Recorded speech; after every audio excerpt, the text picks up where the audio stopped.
If I wanted to drop 10% of my body fat, here's the 10 things that I would do. And this isn't just what I would do. This is what I've helped hundreds of people do. It's very doable in anywhere from 4 to 6 months, depending on how much weight you have to lose. So let's get started. This is where the fun begins.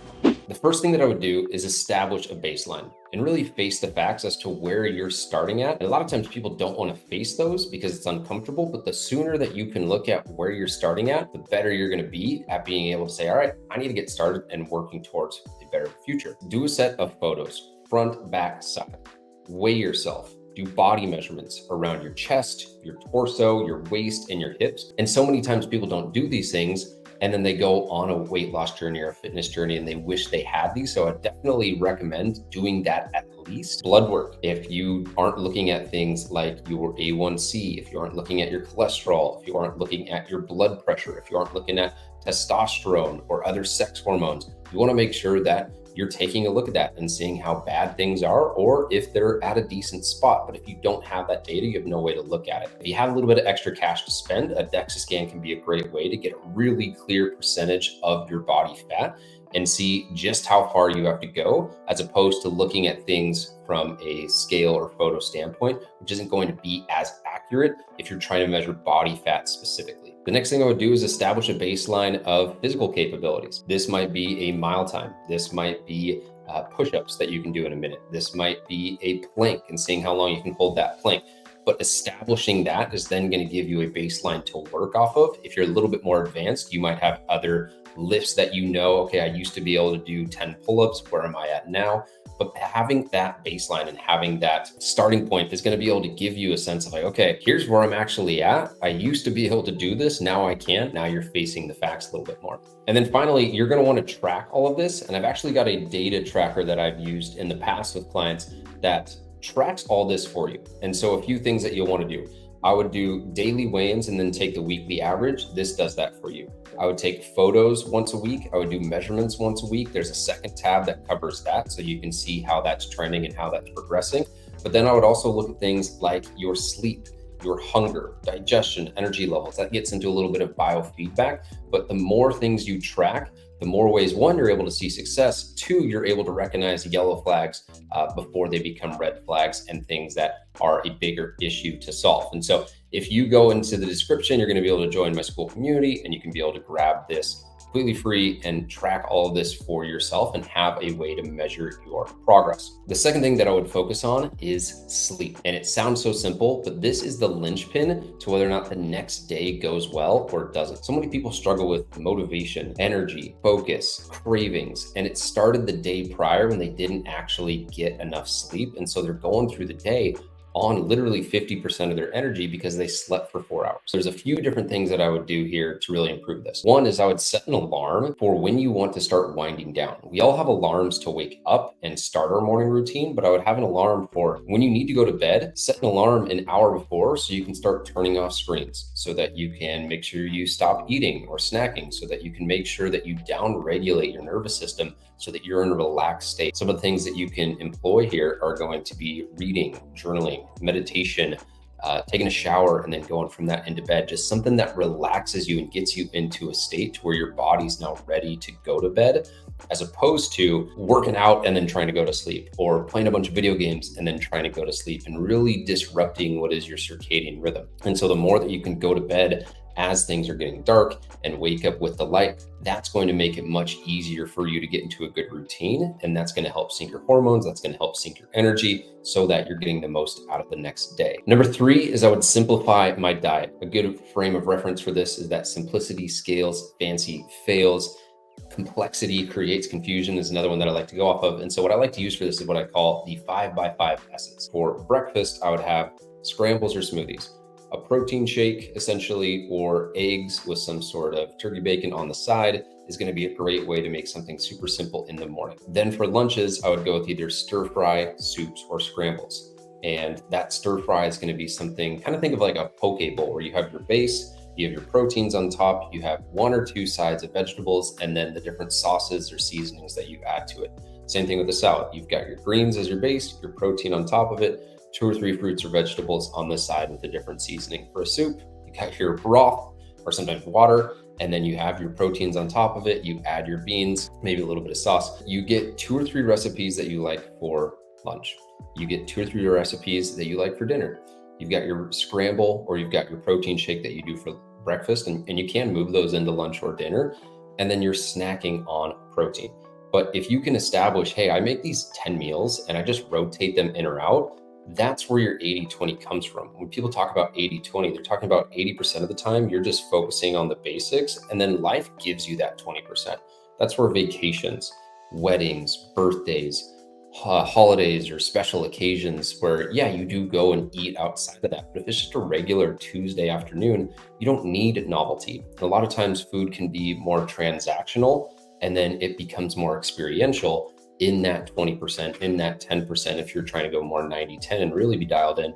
But I would just simplify it so that you don't need to think about it. You've got your breakfast that you have. You've got your 1 or 2 lunches that you have. Like, I'll do ground turkey or ground beef with some ready-made rice with a couple vegetables on the side to maybe help with fiber, add some tapatio to it, and then bam, it takes maybe 5 minutes to make. And so you just find those 1 or 2 recipes and you just make those honestly over and over and over. The fourth thing that I would do, and it's kind of tied to nutrition, is going to be making sure that you're getting enough protein, because it's not just enough to just eat randomly. You want to make sure that you're getting enough protein to help with satiation, to help with muscle development, to help with recovery, and also to help with the thermic effect of food. When you look at how the body utilizes energy, one of the biggest components of that is the body expending more energy to break protein down. A ratio that I really like to focus on here, if I'm having a meal or I'm having a snack and the goal is to get a higher intake of protein, I want to aim for 10-1. What I mean by that is for every 10 calories, I want to get 1 gram of protein. So if I'm having a 500 calorie lunch, I want to try and get 50 grams of protein, which, yeah, will be a lot, but what you want to aim for from a protein target is going to vary based on individual. So I don't want to give a blanket number here, but if you are, let's say, a heavier set individual, 300 pounds, I would target either your goal weight or maybe a weight that you were in college or in your younger 20s, because unless you went through a phase where you packed on a ton of muscle, your frame hasn't changed. Your height, your bone structure hasn't changed from that time window. So if you go back to maybe when you were 50, 60, 70 pounds lighter, I would target a protein intake there, because that's going to be more around where people typically would say, hey, aim for 1 gram per pound of body weight. That's the other one that I would go for. Let's say you're 200 pounds, you're trying to drop 10%, get to 180, aiming for gram per pound there would be a great place to start. Goal weight or 1 gram per pound is a really simple way to just identify. So if you're aiming for 180, 180 grams of protein, that means 3 meals of 50-50-50, and then maybe a protein shake or a side of 30 grams of protein there. Number 5 is going to be moving more. And this is specifically going to be talking a lot about walking. A lot of people have put weight on, especially during the pandemic era. I don't know if YouTube's going to shun me if I say the C word, so we'll say the pandemic era. So many people were going great, 2018, 2019, 2020 hit, boom, they put the weight on. And the biggest thing that slowed down was just them. We're all locked inside, or maybe you weren't walking to work, you weren't as active at work. And so bringing that back into your day-to-day is one of the best ways that you can, one, increase calorie expenditure, because we're going to talk about this later, but when you work out, that's a 1 hour window. That's 4% of your day, even less, 2% if you're only working out 30 minutes. So you can try and burn as many calories as you want during that time. I'll explain why that's not a great idea. Or you can say, all right, for the other 15 hours I'm awake, let's create more movement. Let's get off the couch. Let's walk to go and pick things up. Let's go and walk to our favorite coffee shop, walking in between meetings. If you're going to call a friend, call them, go for a walk while you're talking to them. As I mentioned, it's going to expend more energy. Your total daily energy expenditure is going to be higher because your non-exercise activity thermogenesis is going to be higher. And you can reference this chart right here. Hopefully my video editor puts that in. But the big thing here is that we want to increase the overall activity through walking over the course of the day, through things like moving my hands, blinking. That's all energy expending activities that isn't working out, that isn't just laying and existing on the couch. The other thing this is going to help with is anxiety. And it's going to help down regulate any stress that you're experiencing. You're getting out in nature, and it's going to be a great way to just kind of down regulate your nervous system and get relaxed, which again, if you're someone who stress eats, going for a walk is a great way to down regulate that stress. You're going to be less likely to stress eat. And then finally, this is a big one, digestion. Going for a walk after you eat is going to help with digestion. It gets you more parasympathetic. It's your parasympathetic state of your nervous system where you're going to digest food. So if you're feeling backed up or your body's not digesting the food you've been having, sometimes going for a 30-minute walk is one of the best things that you can do to help with that. Now, in terms of specific numbers you want to aim for or how you want to go about this, typically you're going to see 8 to 10,000 steps. That ends up being a lot of walking. So if you're not able to do that in a big long walk, one thing that's been really helpful for me is a walking pad. I'll put one underneath my desk and I'll be able to get more steps in just throughout the day when I'm working at my desk. You could also walk after you work out in the gym and get in 15, 20 minutes there. And obviously if you're walking at work or you're walking throughout the day, that's going to be helpful as well. Number 6, I would strength train and focus on improving my strength and my performance and the functionality of my body, as opposed to looking at it as a way to expend more energy and burn more calories. It's not the most efficient way to burn calories. When you look at an hour time frame, let's say that hour you're trying to burn as many calories as possible, what that ends up leading to is now these workouts are all optimized for how many calories can I burn, as opposed to how mobile can I get? How strong can I get? And focusing on building muscle, which is one of the best things that you can do, not just for overall health and longevity, but it creates kind of this equity in your body where now your body's able to maintain a much higher calorie intake and not store fat. So there's so many benefits from a strength training standpoint, really progressive overload. So the best way to do that is to increase the amount of weight that you're doing, because that's something that doesn't take up more time, but it does increase the intensity. It gives your muscle a stimulus to grow and build muscle. A lot of people, when they say I want to lose fat and I want to build muscle, well, part of that component is strength training. You can't just lose the weight and then all of a sudden your body looks like almost like a skinny fat where you're just kind of like melted. You got to make sure that you're strength training on top of that as well. One other thing I would say about this as well is so much confidence is derived from strength training and seeing what you're capable of and seeing yourself achieve things that you didn't see possible. You're just focused on the scale and not strength training. That will also kind of play with your head a little bit. I've seen, at least anecdotally, where all of a sudden it's this number that you're chasing, but there's no sense of, am I there yet, right? Let's say you lose the 20 pounds. It's like, are you confident at 20 pounds lost, or is it more of a body composition that you're looking for? And then with that, if you're chasing something that is performance or strength related, that is something that you can continue to chase. Whereas let's say you lose the 20 pounds, you hit your goal. Now what do you have to chase? And if you're like, Paul, I have no idea where to start with strength training. Well, I've got over 240 workouts and you can choose anything from 10 to 30 minutes, dumbbells, kettlebells, body weight bands. There's something for you to start. So I would start there, which is actually a good segue into number 7, which is going to be investing in a coach and getting some accountability. The truth is, if you could do it on your own, you either would have already, or you can continue to try and research and figure it out on your own, or you could condense the amount of time it takes for you to do that research. Taking 6 to 12 months to learn, go through and do things the right way will ensure that you don't need to go through that process ever again. You're going to get the result and you're going to understand how to get there, how to maintain things. And it just shortens the amount of time it takes for you to get where you want to get. Being able to make sure that you understand what your body needs specifically, how to maintain the results that you're getting, and when to adapt and change the plan and strategy that you're using pays for itself in the long run. The other thing too is a lot of people will lose the weight, and then that crash dieting loses the weight, but they don't have the strength, they don't build the muscle, they don't take time making sure that they have a building phase so that it's much easier for them to maintain the weight loss that they have.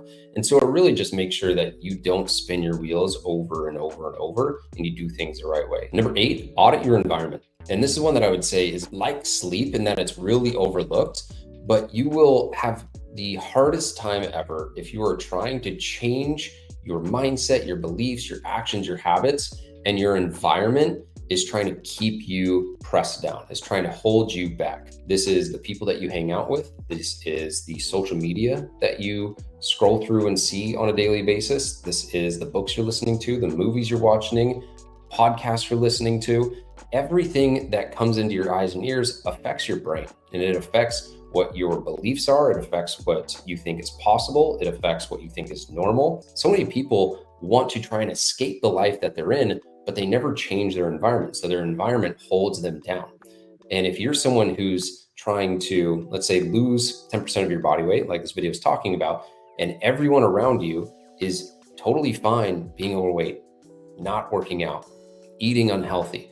Well, you trying to escape that is like trying to break free of this tar that is constantly trying to pull you back. Humans are very tribal. For you to go and break away from that tribe or break away from that environment, you're going to need to make sure that you've got an environment that you can go to that is more supportive, but you're going to constantly fall back into whatever your environment is creating. Our thoughts, our beliefs, our identity, our habits, it's all created by how we grow up. And it's all set in place and reinforced by the environment that we find ourselves in. And so that's a really good segue into number 9, finding yourself a community that can help create an environment of success. I would look at 8 as almost trying to just shed all the things that have been holding you back. And then number 9 is putting yourself in a tribe where people are just like you. They've got similar goals. They've got similar interests. They've got the beliefs that you want to have. But seeing them achieve their goals makes it all of a sudden believable that you could achieve yours. Really good, clear example of this is if I've got someone in my community who has lost 80 pounds,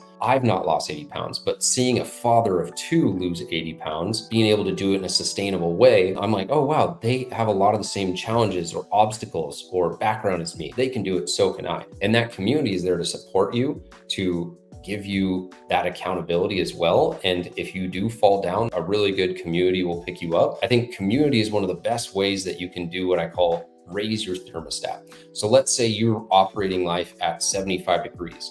Well, if you get inside a community that has a higher set of standards, they've got big goals, they've got ambitions, and they're at 85 degrees. Getting into that environment is going to raise you up 75, 76, 77, and get you to 85. Finally, number 10 is create some sort of gamification. And this is going to be something that I particularly like because I grew up as a gamer and it's how I operate for both myself and the clients that I work with. I like to think of every day, week, and month as missions. So if you log into a video game, you're going to have a daily mission, something that you got to do each day. So what I do every single day in my journal is I write down what are the 3 or 5 things that I've got to do. If I do that, that day is a win. Creates this bar where you're going from 0, like let's say you got to get all 5 things done. You see 1 of 5, 2 of 5, 3 of 5, 4 of 5, 5 of 5.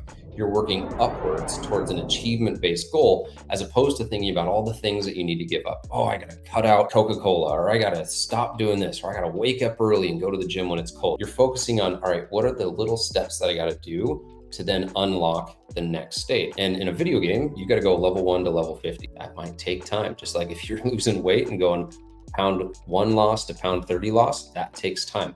But if you can create shorter interval loops of daily missions, weekly missions, monthly missions, all of a sudden you've got a shorter feedback loop success. It's a different mindset in that you're no longer eliminating things and counting down. Now you're counting upwards. And when you look at creating new habits, one of the most powerful things you can do is reinforce positive inputs with rewards. It's a form of operant conditioning. And this is something that I really like to do with myself and with clients, where when you hit, 20 workouts for the month, you get some sort of prize, you get some sort of decal. You can check out this video here for 3 ways to really gamify your fitness and make it so that you are creating this flywheel of success, belief, and momentum. And when you have momentum, it's just a matter of time till you hit that 10% of your body fat lost. And if you want to keep going, 10, 15, 20, you just keep repeating the steps listed in this video. Hope you found this helpful. If you have, hit a subscribe, give me a like or a comment. See you in the next video.